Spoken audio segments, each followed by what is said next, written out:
अस्सलामुअलैकुम नाज़रीन, क्या क्या हाल हैं आपके। उम्मीद करता हूँ कि आप सब खैरियत से होंगे। अल्लाह पाक आपको हिफ्ज़ व ईमान में रखे। नाज़रीन, आज हम आपको काली बोतल के बारे में बताएंगे। ये कैसे बनाई जाती है, इसका नुस्खा क्या है और इसके क्या फ़ायदे हैं। बहुत से दोस्तों ने हमें कमेंट्स भी किए थे कि ये काली बोतल के बारे में कोई वीडियो बनाएं और हमें इसके फ़ायदे और इसकी जो बीमारी किन किन बीमारियों में इस्तेमाल हो सकती है वो बताएं। आज हम आपको ये बताएंगे कि काली बोतल किन कंडीशन में इस्तेमाल कर सकते हैं हम, और इसका तरीक़ाकार क्या है और इसके क्या फ़ायदे हैं।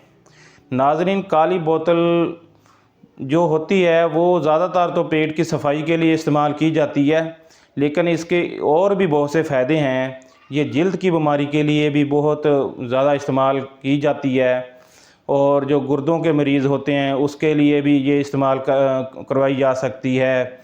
गुर्दों के मरीज़ों के लिए, फोड़े फिंसी के मरीज़ों के लिए, और चेहरे पे जो साइयाँ होती हैं उनके लिए, औरतों में जो पानी वाली थैलियाँ बनती हैं उनके लिए ये बहुत मुफीद है। इसके इस्तेमाल से ये सारी मर्ज़ें इंशाअल्लाह इस काली बोतल से ख़त्म हो जाएंगी।